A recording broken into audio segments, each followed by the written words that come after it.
Assalamualaikum warahmatullahi wabarakatuh.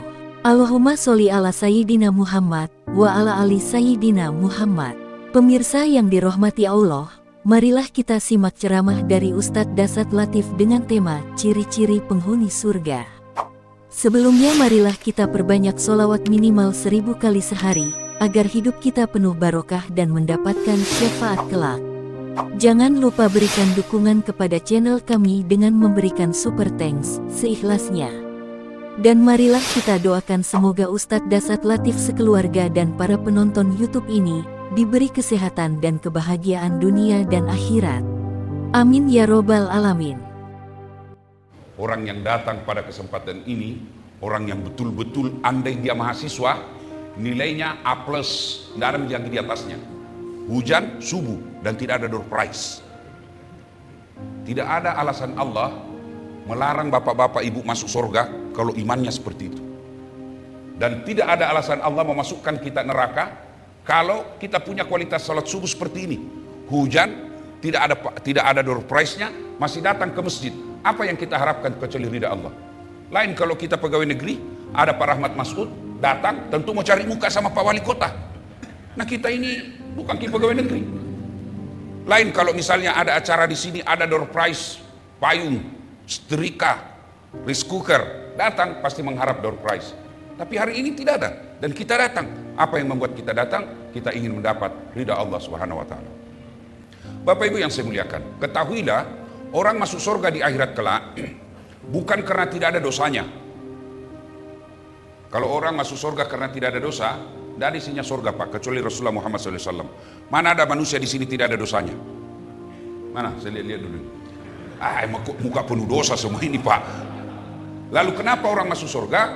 Ditimbang kebaikannya sebelah kanan, timbang keburukannya sebelah kiri, ternyata perbedaannya lebih berat kebaikannya daripada keburukannya, meskipun selisihnya cuma 0,1%. Dan salah satu pemberat timbangan di akhirat kelak, inilah sholat subuh, sholat 2 rakaat sebelum kita menunaikan sholat subuh awal waktu. Awal waktu, jangan Bapak bangun 6:30, sholat sunnah dulu, baru dia sholat wajib. Itu sudah tidak bisa. Sebab kenapa? Sudah lewat waktunya. Bapak Ibu saudara-saudara sekalian. Yang kedua, pernah lihat orang diantar jenazahnya? Pernah? Ibu-ibu pernah ngantar jenazah? Bukan lagi pernah, sering. Nabi sampaikan, kalau anak cucunya Adam diantar ke kubur, 3 itu yang ngantar Ki. Berapa Ibu? Berapa yang ngantar Ibu? Kalau orang meninggal kata Nabi 3. Tapi kata Nabi 2 yang kembali, 1 yang temani kau di dalam. Apa gerangan? Yang pertama harta, yang kedua keluarga, yang ketiga amal.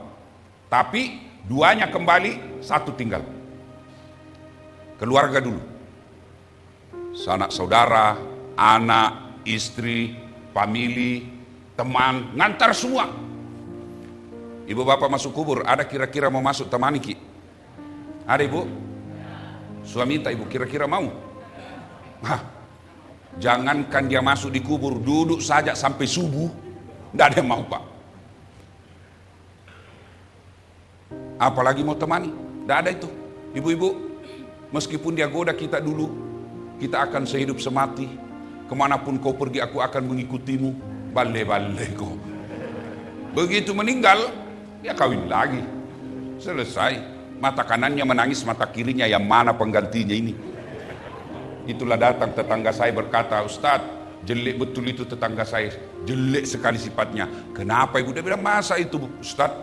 Belum lagi 3 bulan istrinya meninggal. Masih basah kubur istrinya meninggal. Dia kawin lagi. Jelek sekali sifatnya tetanggaku. Saya bilang, tetanggaku lebih hebat, masih hidup istrinya dia kawin. Yang kedua, yang antar kita apa? Harta. Yang banyak mobilnya, keluar semua mobilnya, motornya, karpetnya, payungnya, keluar semua. Begitu masuk kubur, ada harta yang ikut masuk? Ada Ibu? Coba keras, ada Dek? Ada enggak harta yang masuk temani kita di kubur? Ada. Apa? Kain kafan. Itu saja, kain kafan saja. Kain yang paling murah. Ya, sebentar bagi-bagi konsumsi, mengalahkan perhatiannya saya. Sebentar ya. Karena kalau Bapak bagi, pasti bukan lagi saya didengar. Sebentar ya.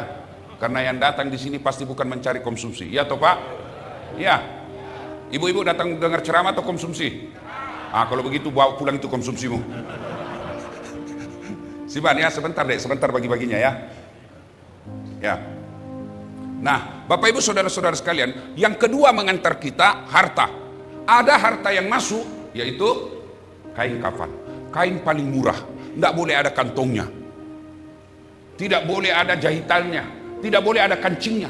Ini adik-adik pemuda Pancasila, besok-besok kau mati, jangankan itu, pakai kau lagi kaos kaki, dibuka hartanya ibu, gigi palsu, dibuka juga, tidak boleh kau bawa, gigi palsu bawa, tidak boleh. Itu bukan asli, yang palsu aja disuruh buka. Harta yang kita bawa hanyalah kain kafan. Ini bapak-bapak ini yang di depan saya, yang muka-muka sakaratil maut ini. Nah lio-lio sakarat sama mana bapak dia di depan saya. Bapak besok-besok meninggal, sudahlah. Tidak ada harta yang ikut, tidak ada. Kecuali kain kafan. Maka ada orang kaya sekali, ini cerita, kaya betul. Ketika usianya sudah senja, dia panggil anaknya, nak, maukah kau menemani saya 1 hari sampai 40 hari di kubur? 40 hari pertama, karena menurut riwayat 40 hari pertama di situ sesi seleksi tanya jawab yang paling berat. Nabi bilang, temani karena 40 hari setelah dimakamkan, ambil kau hartaku 50%. Nabi bilang anaknya, mau dia apa harta 50%? 40 hari di dalam, tidak mau saya pak. Kecewalah bapaknya, dia bilang, setengah mati ku carikan harta ini anak. 40 hari saja saya suruh temani kak, dia tidak mau. Dia bilang sama istrinya, kau mungkin sayang, temani kak sebelum telah meninggal. Dia bilang, anakmu saja tidak mau. Akhirnya dia panggil adiknya, dek, kau barangkali saudaraku yang mau temani saya. Dia bilang saudaranya, anak istrimu saja tidak mau, apalagi saya. Akhirnya dia bikin pengumuman, siapa yang mau menemani saya 40 hari pertama dalam kubur, saya berikan hadiah, ambil semua hartaku 50%. Sebarkan pengumuman ini di grup-grup WhatsApp. Tidak ada, satu yang mendaftar, paling miskin di kampung itu. Apa kekayaannya? Satu aja kekayaannya pak, apa? Kampak. Tahu kampak ibu? Wase. Kampak, itu aja kekayaannya pak. Tiba waktunya meninggal betul ini orang kaya, lalu ditandatangani sudah itu, dia bilang saya setuju, saya temani kau 40 hari. Dimakamkanlah, masuklah ini orang tadi orang miskin, di sampingnya dia duduk. Misalnya ini yang orang mati, dia duduk di sini. Datang malaikat pencabut nyawa, dia kenapa ada orang hidup di sini? Baru saya dapat ini orang hidup ada dalam kubur. Enggak, mestinya ini orang mati ditanya pak, karena dia ada di sampingnya, dia dulu ditanya. Kenapa kau ada di sini? Dia bilang ini saya ada perjanjian sama ini orang kaya. Kalau saya temani hari pertama sampai 40, nah kasih ke hartanya 50%. Karena saya ini orang miskin. Dia bilang masa miskin betul kok? Dia bilang ya saya miskin. Ditanya lah dia. Masa nggak ada hartamu? Dia bilang ada sih kampak. Itu kampak. Mulailah ditanya dia pak. Kampakmu dari mana? Apa kau belikan? 1 hari ditanya pak. Begitu mau maghrib, Nabi bilang malaikat. Sampai di sini saja pertanyaan. Besok lagi dilanjut. Besok pagi datang lagi malaikat. Besok kemarin itu kita tanya soal dari mana kampakmu. Sekarang itu kampakmu kau gunakan untuk apa? 1 hari juga proses tanyanya pak. Ini balik ini dipakai ini pakai ini. Maghrib besok lagi dilanjut. Hari ketiga datang lagi malaikat. Pohon-pohon apa yang kau tebang? Ditanya lagi 1 hari, besok lagi. Begitu seterusnya. Di hari ke-40 datang malaikat. Belum ditanya dia lompat naik ke atas. Tepuk tangan semua orang, hebat, dapat maku harta, dapat mi harta ini, ambillah 50%. Apa dia bilang tukang kampak? Apa 50%? Tidak mau saya ini saja kampak 40 hari saya ditanya. Dengar ini adik-adik pemuda Pancasila. Itu baru kampak, bagaimana kalau ada mobilmu? Ditanya semua itu. Maka bapak-bapak yang punya harta banyak, bukan hartanya yang dia akan masalah, yang jadi masalah pertanyaan soal harta itu. Bapak-bapak yang pedagang kan ditanya bagaimana caramu berdagang. Jangan sampai katakan baru padahal sudah tua. Allah halalkan jual beli. Wa ahallallahu bai'a wa harrama riba. Allah halalkan jual beli tapi Allah haramkan riba. Salah satu model riba itu dosanya yang paling kecil namanya riba, kau perkosa ibu kandungmu. Itu yang paling ringan dosanya. Mana itu riba? Misalnya jual langsat. Manis enggak ini? Manis, padahal kecut. Ada caranya pak. Kalau pergi penjual langsat, ada caranya saya kasih. Manis ini dek, manis Ustaz. Aduh, sayang, Padahal saya cari yang kecut karena istriku ngidam. Langsung dia bilang, oh dicampur gini Pak Ustadz. Ada Pak. Bapak saudara-saudara sekalian. Yang ketiga, yang mengantar kita. Tadi harta, 2 keluarga, yang ketiga amal. Masuklah kita. Inilah yang setia, yang akan menemani kita di dalam kubur. Cuma amal itu ada 2. Amal kebaikan, amal keburukan. Masuk, pulanglah pengantar. Kata Nabi, masih terdengar suara kakinya yang terakhir kembali dari pemakaman, masih kedengar kakinya, sudah datang malaikat. Dia akan menyodorkan pertanyaan. Tapi bapak-bapak yang rajin sholat, seperti datang subuh seperti ini, dan dia hampir 5 waktu selalu ada di masjid, tidak usah cemas Pak. Bukan bapak yang akan jawab pertanyaannya malaikat. Siapa yang akan jawab? Sholatnya. Begitu malaikat, ini orang yang baik sholatnya, yang tidak baik sholatnya. Datang malaikat, oh dia sudah pakai godam. Godamnya itu malaikat kata Nabi, 7 kali beratnya dunia dan isinya baru sama.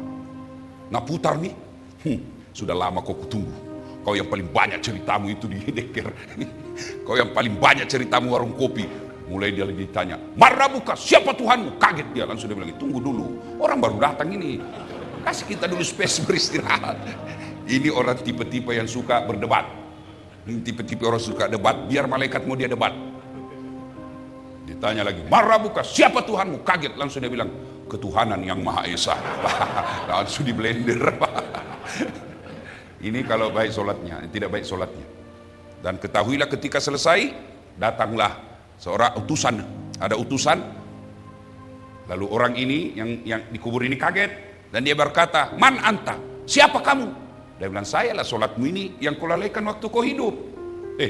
Untuk apa kau datang di sini? Allah perintahkan menyiksa kamu sampai hari kiamat. Yang menurut kitab Durratun Nasihin, ini adalah ular, ekornya cuma 1, kepalanya tidak bisa dihitung. Apa tugasnya? Dia lilit orang yang ada ini, yang tidak sholat, sampai hari kiamat. Nenek kita yang meninggal 50 tahun yang lalu, orang-orang yang dijajah zaman Belanda, zaman Jepang, 100 tahun yang lalu meninggal, sampai sekarang belum masuk surga. Sampai sekarang belum ada misinya neraka. Mereka menunggu di kubur. Kalau baik sholatnya, aman dia di kubur. Itu tadi yang tidak baik sholatnya. Tapi kalau beres sholatnya, begitu malaikat katakan, Marrabuka, siapa Tuhanmu? Ya, sholatnya berkata, dan saat mundur kamu. Mundur. Saya yang jaga kamu sekarang. Waktu kau hidup, kau rajin jaga saya, saatnya kembali saya yang jaga kamu. Marrabuka, siapa Tuhanmu? Sholatnya menjawab, Allahu Akbar. Mungkar giling kepala. Jago ini, barusan saya dapat. Hebat ini. Ditanya lagi, man nabiuka? Siapa nabimu? Sholatnya menjawab lagi, asyhadu an la ilaha illallah wa asyhadu anna Muhammadar Rasulullah. Malaikat mungkar makin muka. Luar biasa. Anak pasar baru ini. Akhirnya dia bilang nakir, mungkar. Kir. Kau yang nakir. Nakir, kau yang maju. Kata malaikat nakir, saya kan cuma wakil, kau ajak menyerah, apalagi saya. Jadi bagaimana? Sudah kita naik lapor kepada Allah. Dia tidak lanjutkan pertanyaan 3, 4, 5. Dia naik merapor. Ya Allah, ada hambamu wafat, saya tanya marrabuka, dia jawab Allahu Akbar. Allah berfirman, oh itu orang baik sholatnya. Karena dia baik sholatnya, tidurkan seperti nikmatnya tidur pengantin baru. Masya Allah. Bapak-bapak masih ingat waktu pengantin baru? Masih ingat toh? Begitu enaknya itu pengantin baru, selalu kita mau ulang. Atau bapak sudah lupa? Maka saudara-saudara sekalian, inilah pentingnya kita pelihara sholat. Kenapa? Dia adalah seleksi awal, pemberkasan pertama yang akan diperiksa untuk mengikuti lanjutannya. Sistem gugur. Bapak kalau tes adik-adik tentara kan, ada yang mau mendaftar polisi, ada namanya sistem gugur. Begitu tahap pertama seleksi berkas. Berkas tidak lolos, biar fisikmu hebat, biar jago berenang, biar jago lari, biar jago menyelam, tapi kalau berkasmu tidak memenuhi syarat, gugur. Begitu sholat. Sholat dulu diperiksa. Kalau sholatnya baik, amalnya yang lain diperiksa. Kalau sholatnya tidak beres, semua amalnya batal. Maka keliru ketika ada orang berkata, tidak penting sholat, yang paling penting hatimu dong. Biar kau tidak sholat, ini saja, hatimu saja kau jaga. Berdiri anak muda, dan saya setuju ini bapak ini. Karena dia juga tidak sholat.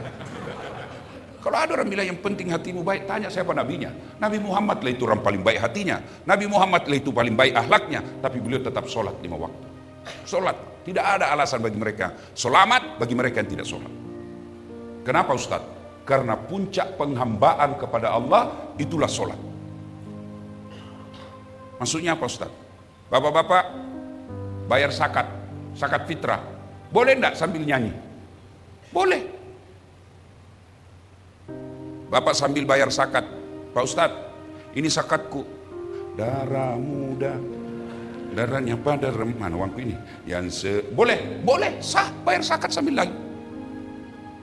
Bapak puasa sambil dagang, boleh enggak? Nunggu buka puasa sambil dagang, boleh sah puasamu. Lagi ngaji-ngaji nunggu buka puasa, tiba-tiba, Haji berapa minyak gas? Sudah 35.000, sah, boleh. Tapi sholat, boleh enggak ada kegiatan lain?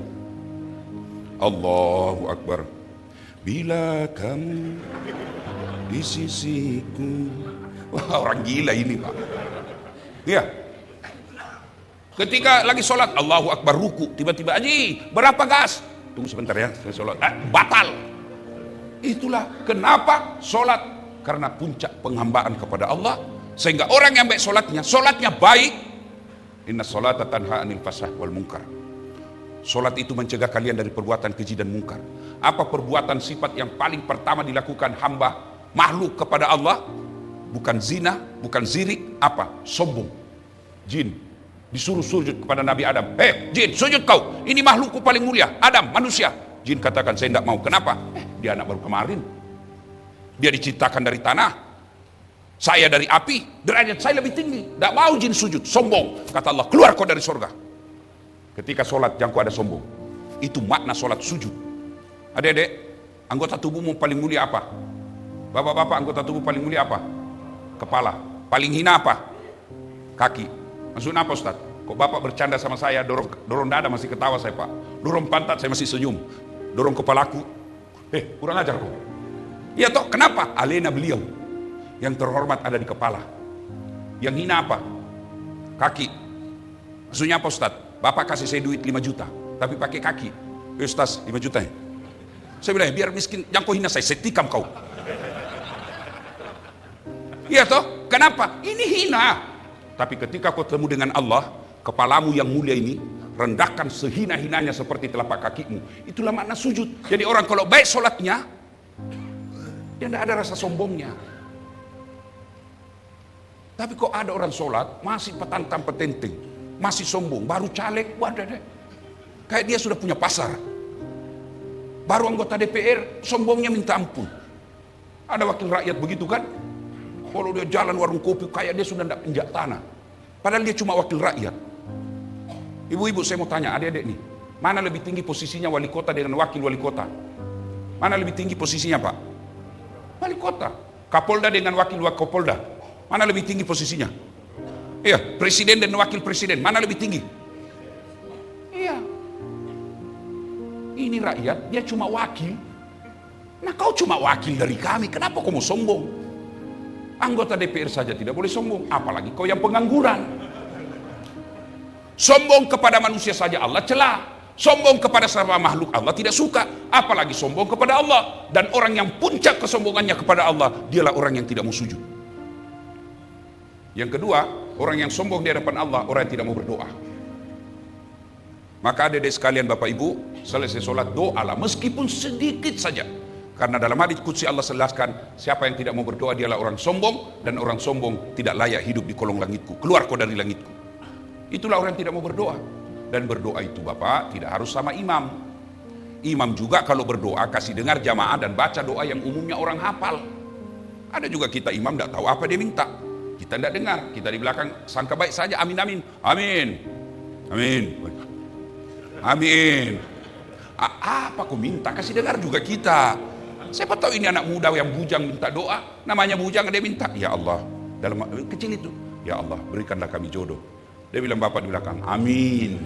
Istrinya juga di bapak bilang di belakang, amin. Itu artinya kau minta kepada Allah supaya suamimu kawin lagi. Maka berdoa, usahakan Pak Imam doanya, keraskan, dan tidak mesti bahasa Arab. Tidak mesti bahasa Arab. Boleh bahasa Bugis, boleh bahasa Banjar, boleh bahasa Jawa, bahkan boleh tidak ada bahasa, pakai bahasa isyarat saja, boleh. Oh, calik yang gagal ini Pak. Habis suanya dia. Dari Bapak Ibu, saudara-saudara sekalian. Itu pertama, sholat alam kubur. Pertanyaan yang akan ditanya, sholat. Kalau beres sholatmu, aman. Kalau tidak ada sholatmu, mati maku. Tidak ada gunanya, Pak. Nah, jangan pernah berasa Bapak bisa selamat kalau tidak sholat. Itulah makna inna sholata tanha anil fahsya wal munkar, as-sholatu imanuddin, as-sholatu miftahul jannah. Ya. Nah, masuk kubur, sudah sholat baik. Sambil menunggu hari kiamat, kata Nabi, 3 amalmu yang bisa terus kau nikmati. Ibu-ibu, Bu, halo Bu, kalau ibu merantau ke Balikpapan dari Jawa, ternyata di Balikpapan kada nyaman, tidak enak, ada pilihan enggak Ibu? Ada pilihan? Ada, bulik lagi ke Jawa, mangan orang mangan, yang penting ngumpul. Iya toh?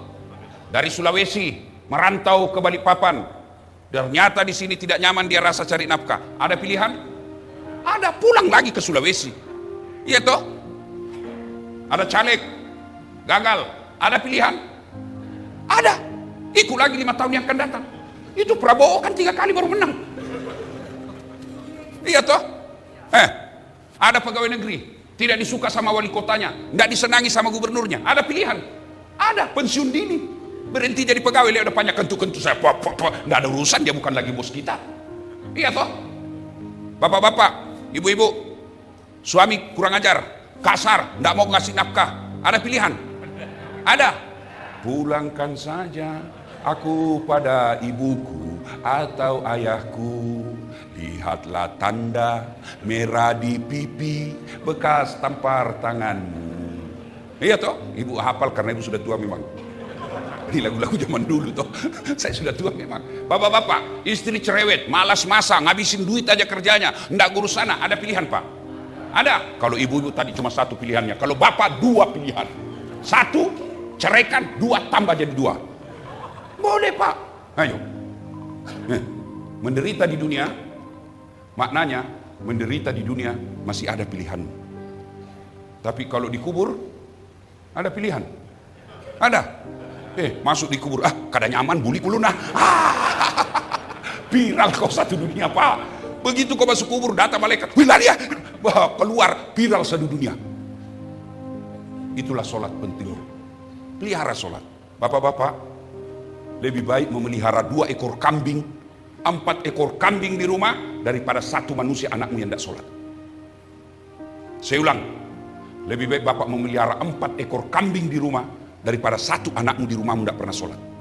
Itulah yang meruntuhkan agamamu di rumah.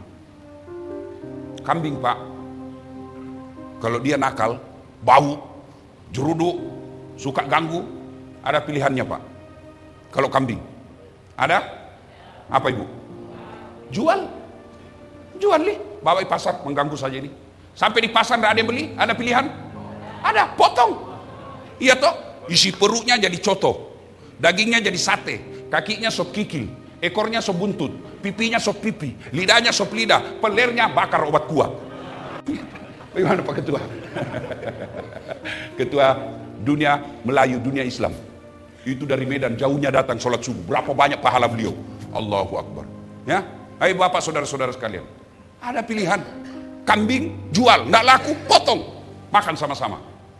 Tapi kalau manusia anakmu di rumah, judi online, game online, belanja online, sholat online,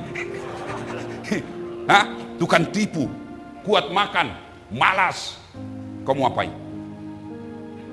Mau diapa? Apa? Mau apa? Jawab nih sekarang. Kau mau apa? Jual, siapa yang beli? Potong, siapa yang mau makan? Itulah makna lebih hina dari binatang. Maka sholat. Alhamdulillah, bapak-bapak kalau sudah rajin sholat seperti ini, tidak usah cemas. Insya Allah, Allah akan berikan keselamatan alam kubur. Nah, setelah itu, maka 3 yang menolong kita. 1, anak yang soleh dan soleha. Tidaklah dijelaskan oleh Nabi, anakmu yang jadi kepala dinas, anakmu yang jadi wali kota, anakmu yang jadi gubernur, anakmu yang dokter. Tidak, anak yang soleh dan soleha. Bapak-bapak yang saya hormati, anaknya bapak bisa tidak jadi tentara dan polisi, tidak pernah daftar akpol atau akmil? Bisa tidak jadi tentara? Tidak mungkin. Ibu-ibu, bisa enggak anak kita jadi anggota DPR tidak pernah caleg? Bisa enggak? Bisa bawa sendiri kursi duduk di pekarangan. Jadi orang gila. Ya, toh? Ya.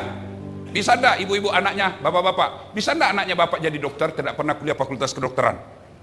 Tidak mungkin toh. Bisa enggak anak kita jadi insinyur, tidak pernah kuliah di teknik? Tidak mungkin.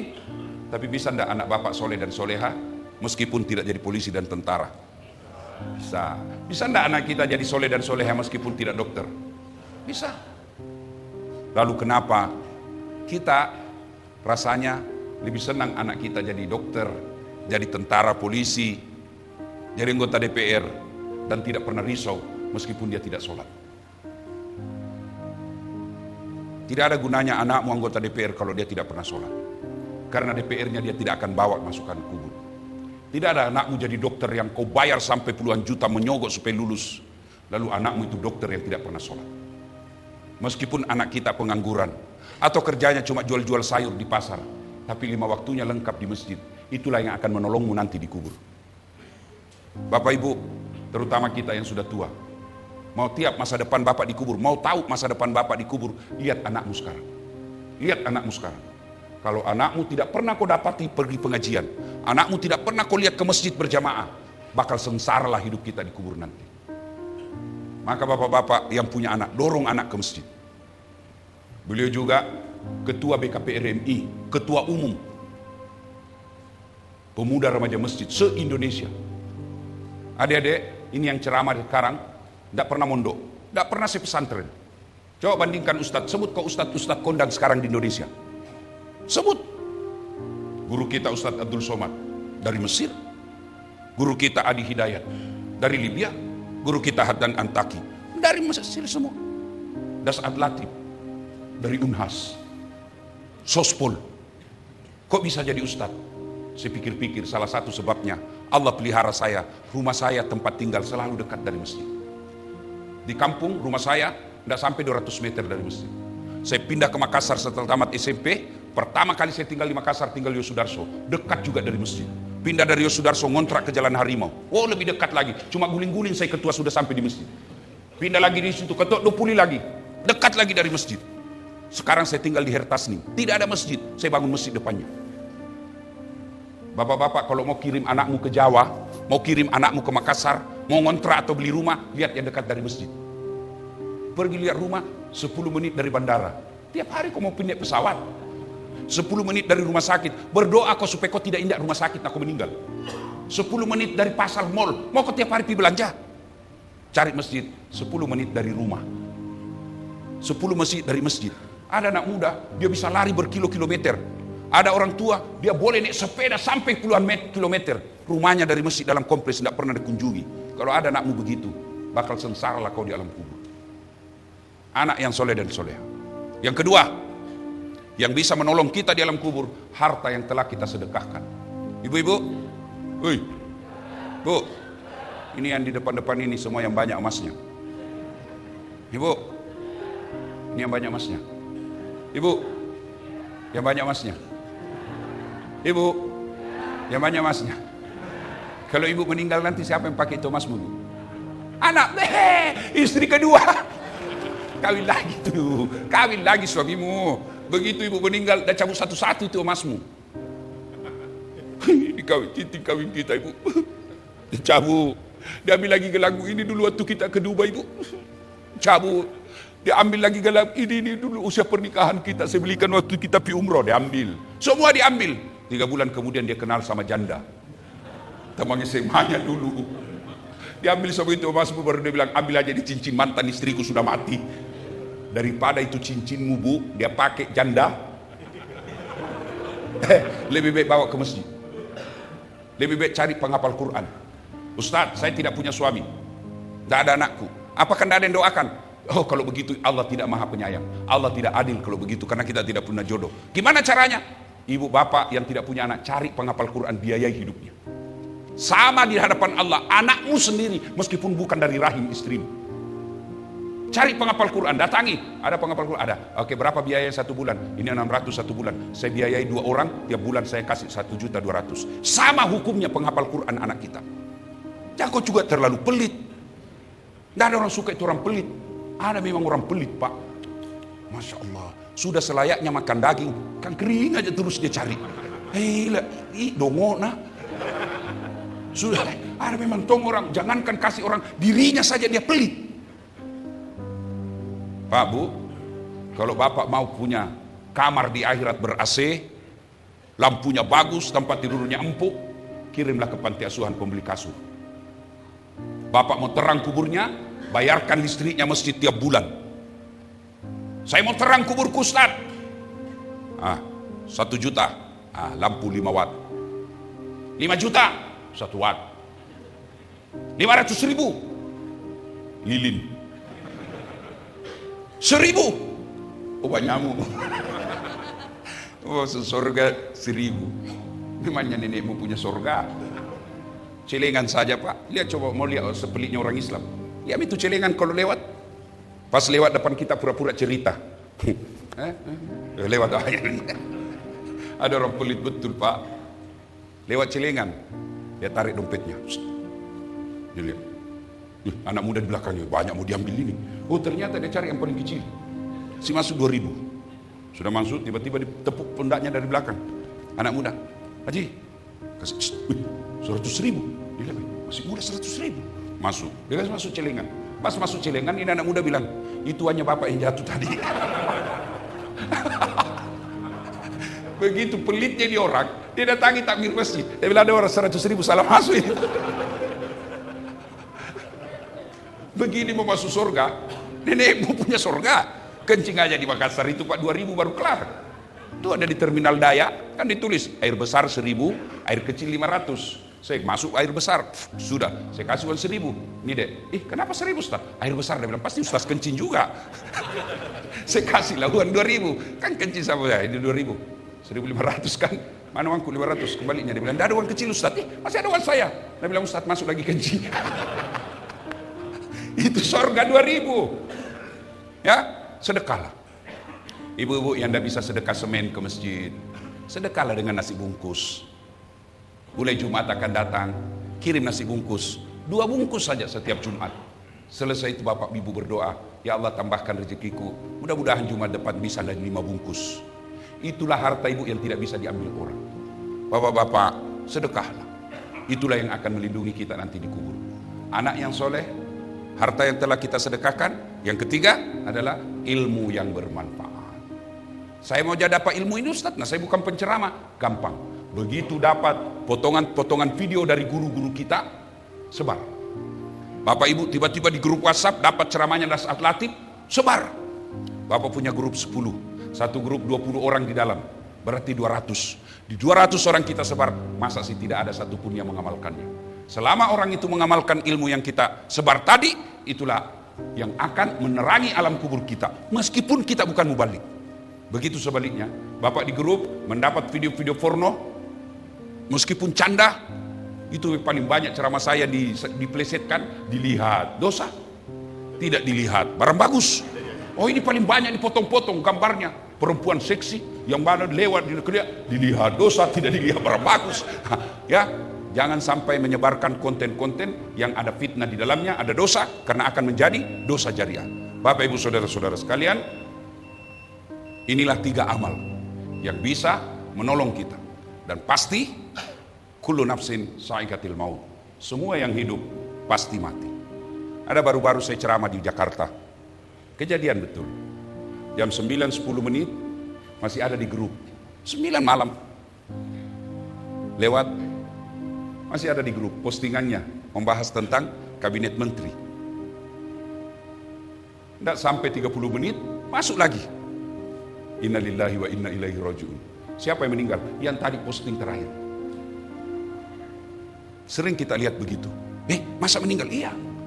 Meninggal? Masa? Saya masih ketemu di pasar minggu lalu. Meninggal? Masa sih? Masih ada warung kopi 2 hari yang lalu. Bagaimana kalau kita yang tiba-tiba meninggal dan tidak punya bekal? Kematian bukan nomor urut. Kalau kematian nomor urut berdasarkan umur, yang tua-tua dulu di depan saya ini yang duluan.